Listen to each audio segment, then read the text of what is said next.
আসসালামু আলাইকুম রহমতুল্লাহি ওবরাকাতুহ। আলহামদুলিল্লাহি ওয়াহদা ওয়াসসালাতু ওয়াসসালামু আলা মান লা নাবিয়্যা বা'দা ওয়া আলা আলিহি ওয়া সাহবিহি ওয়া মাওয়ালা। এরপরে আরেকটি আলামত আছে, সেটি হলো আন-নারুল্লাতী তুহশারুন নাস। কিয়ামতের আগে একটা বড় ধরনের আগুন বের হবে। আগুন,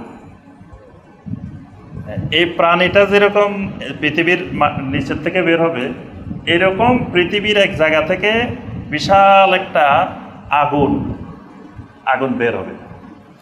আগুনটা বের হয়ে এটা পরবর্তীতে আমরা হাদিসের মধ্যে দেখব, এটা ইয়েমেনের আদন এলাকা থেকে বের হবে। ইয়েমেনের একটি প্রসিদ্ধ জায়গা আছে আদন, আপনার ওই যে মক্কা মুকাররমা মদিনা মুনাওয়ারা দেখবেন যে একটা চা বিক্রি করে আদানি, শাহী আদানি, ওখানে দোকানে লেখা আছে, প্রত্যেক দোকানে শাহী আদানি চা। আদানি চাটা খুব টেস্টি এবং দামও বেশি। এই আদানি মানে ওই ইয়েমেনের আদান, ওই জায়গার মানে ফর্মুলায় চাটা বানানো হয়, এই জন্য এটার নাম আদানি, শাহী আদানি। তো এই আদান যে এলাকাটা ইয়েমেনের, ওই এলাকা থেকে আগুনটা বের হবে। বের হওয়ার পরে মানুষ 3 ভাগে বিভক্ত হয়ে যাবে। আগুনটা বের হওয়ার পরে এক ভাগ নিজেরা স্বেচ্ছায় সানন্দে ঘর বাড়ি ছেড়ে শামের দিকে চলে যাবে,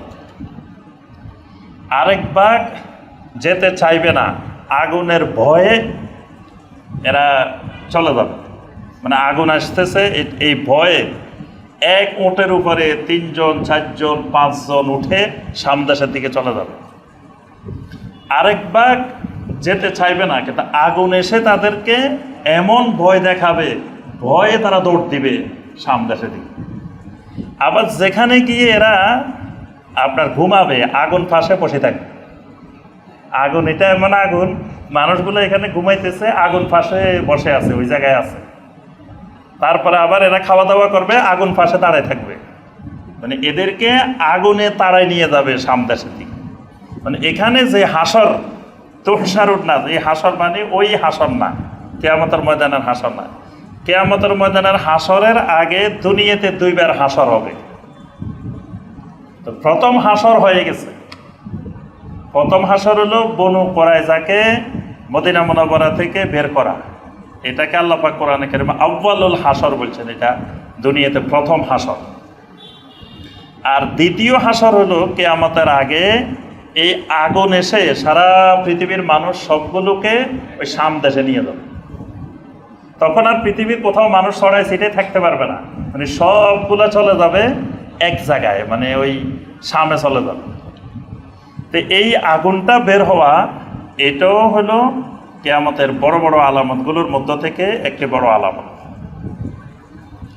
এই ব্যাপারে সরাসরি কোরআনে কারিমে কোনো আয়াত এই আগুনের ব্যাপারে নাই, তবে অনেকগুলো সহি হাদিসের মাধ্যমে জানা যায় যে এই আগুনটা কিয়ামতের আগে বের হবে। কেউ কেউ বলছেন এই আগুনটা বাহারে হাজরামাউত, অর্থাৎ হাজরামাউত সাগর থেকে বের হবে, অর্থাৎ যেটাকে আমরা আরব সাগর বলি, এই আরব সাগরের থেকেই এই আগুনটা বের হয়ে আসবে। আর বিশাল সংখ্যক আহলুল ইলমেরা বলছেন যে এটা বের হবে ইয়েমেনের আদান এলাকা থেকে। তো যে হাদিস হুযায়ফা ইবনে উসাইদ রাদিয়াল্লাহু তাআলা আনহুর হাদিস, সেই হাদিসে 9টি আলামতের মধ্যে অন্যতম একটি আলামত নবী সাল্লাল্লাহু আলাইহি ওয়াসাল্লাম বলছেন, ওয়া আখিরু যালিকা নারুন, সর্বশেষ আলামত। তাহলে বোঝা গেল এটার পরে আর আলামত প্রকাশ পাবে না। তাইলে মানুষ সব চলে যাবে শামে, মানে যখন কিয়ামত হবে তখন সারা পৃথিবীতে আর মানুষ থাকবে না, মানে মানুষগুলা সব এক জায়গায় চলে যাবে, শামে চলে যাবে। আর সেখানেই সর্বশেষ জালজালা শুরু হবে, ইসরাফিল আলাইহিস সালামের প্রতিকার শুরু হবে, কিয়ামত হবে। মানে তখন মানুষ এক জায়গায়, শুধু শাম অঞ্চলের মধ্যে মানুষ সীমাবদ্ধ হয়ে যাবে।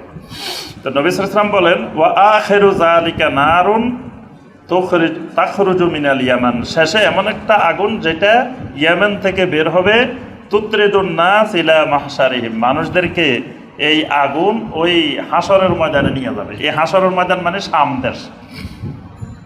এই হাসরের ময়দান কিয়ামতের ময়দানের ওই হাসরের ময়দান না।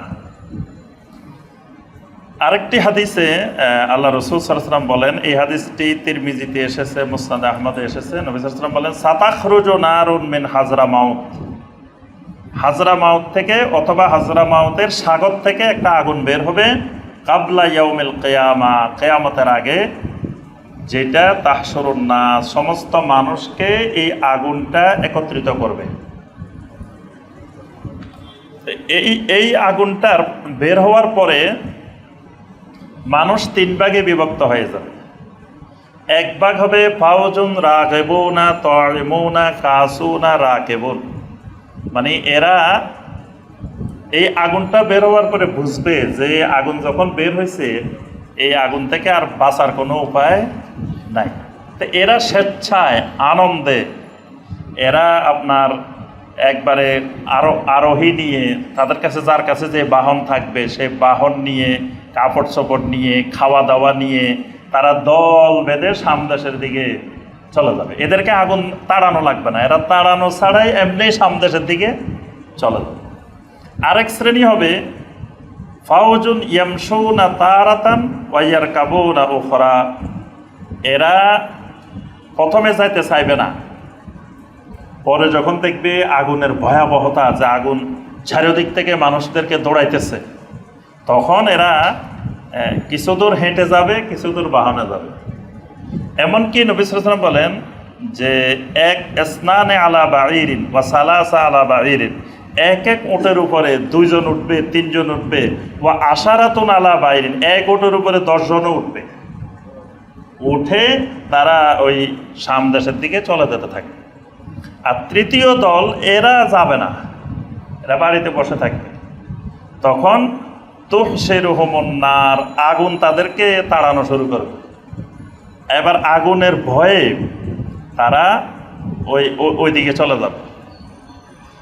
আর এই আগুনের ব্যাপারে নবী সাল্লাল্লাহু আলাইহি ওয়াসাল্লাম বলছেন যে এরা যেখানে রাত্রি যাপন করবে, তাবিতু মাআহুম হাইসু বাতু, মানে এই মানুষগুলো যেখানে রাত্রি যাপন করবে আগুনও সেখানে রাত্রি যাপন করবে। মানে মানুষ এগুলো যাইতে যাইতে যখন আর যাইতে পারতেছে না, এখন তাদের বিশ্রাম নেওয়া দরকার, কতক্ষণ খাওয়া দরকার, তো আগুনও সেখানে দাঁড়ায় থাকবে তাদের পাশে। এইভাবে যতক্ষণ না আগুন তাদেরকে ওই শাম দেশে পৌঁছায় দিবে, এতক্ষণ পর্যন্ত আগুন তাদের পিছে পিছেই সাথে সাথেই থাকবে। আর শাম অঞ্চলে পৌঁছার পরে আগুন আর নাই। এখন আবার যদি কেউ থাকে, ওই সময় যদি বাঙালি কেউ থাকে, তা আগুন না দেখে এবার বলতে পারে যে চলো আবার বাংলাদেশে চলে যায়, যেহেতু আগুন আর নাই। কিন্তু অবস্থা এমন হবে যে যখন এরা আবার বের হওয়ার জন্য চাইলে কেউ, আগুন আবার তাদেরকে তাড়া করবে, মানে আর বের হয়ে ওখান থেকে আসতে পারবে না। শাম থেকে বের হয়ে কেউ যদি দেশের অন্যান্য অঞ্চলে যেতে চায় তাহলে তাদের পক্ষে আর আসা সম্ভব হবে না। তো পৃথিবীর মানুষগুলোকে তখন এক জায়গায় একত্রিত করে রাখা হবে, ওই শুধু শাম অঞ্চলের মধ্যেই রাখা হবে। ইবনে ওমর রাদিয়াল্লাহু তাআলা আনহুমা থেকে একটি হাদিস আছে এই ব্যাপারে। নবী সাল্লাল্লাহু আলাইহি ওয়াসাল্লাম যখন বললেন যে কিয়ামতের আগে এরকম আগুন বের হবে, তখন সাহাবায়ে কেরাম জিজ্ঞাসা করলেন, ইয়া রাসূলুল্লাহ ফামাযা তা'মুরুনা, যদি এই আগুন বের হয় তখন আমাদের করণীয় কি, আমরা কি করব? নবী সাল্লাল্লাহু আলাইহি ওয়াসাল্লাম বলেন, আলাইকুম বিশ-শাম, তোমরা তখন স্বেচ্ছায়, তোমাদেরকে আগুন তাড়ানোর আগে তোমরা স্বেচ্ছায় শাম দেশে চলে যাবে। অর্থাৎ ইমানদারের আলামত হবে, ইমানদারের করণীয় হবে, মানে আগুন আসার আগে যখনই আগুন বের হবে, আগুন তাড়ানো শুরু করবে, তখন ইমানদারেরা যেন স্বেচ্ছায় ওই শাম দেশের দিকে চলে যায়। এই হাসরটা, এখানে যে হাসরের কথা বলা হয়েছে, এটা হলো হাসরুদ দুনিয়া, মানে এটা দুনিয়ার হাসর। দুনিয়াতে 2 বার হাসর, আবার হাসরান ফিল আখিরা, আখিরাতেও 2 বার হাসর হবে। তো দুনিয়ার প্রথম হাসর ইজলা উ বানি নাদির ইলা শাম, বনু নজিরকে শামের দিকে পাঠাইতে হবে। বনু নজির হলো ইহুদিদের অন্যতম একটা বড় গোত্র ছিল বনু নজির। তো বনু নজিরকে মদিনা থেকে বের করে শাম দেশে পাঠাই দেওয়া, এটা হলো আউয়ালুল হাসর, প্রথম হাসর। আর কিয়ামতের আগে মানুষদেরকে ওই আগুন বের হয়ে আবার শাম দেশে পাঠাই দিবে, এটা হলো দ্বিতীয় হাসর। তো মোটামুটি এই হলো কিয়ামতের ময়দানের, কিয়ামতের পূর্বের 9টি গুরুত্বপূর্ণ বড় বড় বৃহৎ বৃহৎ আলামত। এই আলামতগুলো সংগঠিত হবার পরে মানে আমরা দেখতে পাচ্ছি যখন আগুন তাড়ায় নিচ্ছে তখনও কিন্তু ঈমানদার আছে। যখন আগুন বের হয়েছে, আগুন বের হয়ে মানুষদেরকে দৌড়াচ্ছে, সে সামদেশে নিয়ে যাচ্ছে, তখনও ঈমানদার আছে। তাহলে বোঝা গেল তখনই কিয়ামত হবে না। ওই সামদেশে সমবেত অবস্থায়, সামদেশে থাকা অবস্থায় এবার আস্তে আস্তে আস্তে আস্তে মানুষগুলো, এবার তো সারা পৃথিবী থেকে সব মানুষগুলো এক জায়গায় চলে আসছে। আর তখন এর দ্বারা বোঝা যায় তখন মানুষের সংখ্যা কমে যাবে। কারণ বর্তমানে পৃথিবীতে যত মানুষ আছে, এত মানুষ যদি সামদেশে যায়, সামদেশে তো দাঁড়ানোর জায়গায় নেই, বসা, এত মানুষ থাকবে কীভাবে? তার অর্থ হলো এর আগে যে আলামতগুলো প্রকাশ পাবে, যেমন 3টা বৃহৎ আকারের ভূমিকম্প হবে পৃথিবীর 3 জায়গায়, তখন পৃথিবীর বিশাল সংখ্যক মানুষ মারা যাবে, কমে যাবে। এভাবে আস্তে আস্তে মানুষের সংখ্যা কমে আসবে। আর এই অল্প সংখ্যক মানুষগুলোই ওই সামদেশে সমবেত হবে। এখন সমবেত এই মানুষগুলোর মধ্যে যত রকমের পৃথিবীতে মুশরিক আছে, কাফের আছে, যত রকমের মানুষ আছে, সব এক জায়গায় চলে আসছে। আর ঈমানদারের সংখ্যা ছিল অল্প। এই অল্প ঈমানদারের পরবর্তী প্রজন্মগুলো যখন এই কাফের মুশরিকদের সাথে এক জায়গায় একত্রে একই অঞ্চলে বসবাস শুরু করবে, আস্তে আস্তে আস্তে আস্তে এরা সব মানুষগুলো শিরকের দিকে, কুফরের দিকে চলে যাবে, ঈমান থেকে আস্তে আস্তে বিচ্যুত হয়ে যাবে। আর যখন একেবারে ঈমান থেকে বিচ্যুত হইতে হইতে হইতে হইতে সর্বশেষ মানুষটা তাওহীদ থেকে সরে যাবে, তখনই কিয়ামত আরম্ভ হবে। তাহলে বোঝা গেল কিয়ামত এখনো অনেক দূরে আছে, আমাদের থেকে অনেক দূরে।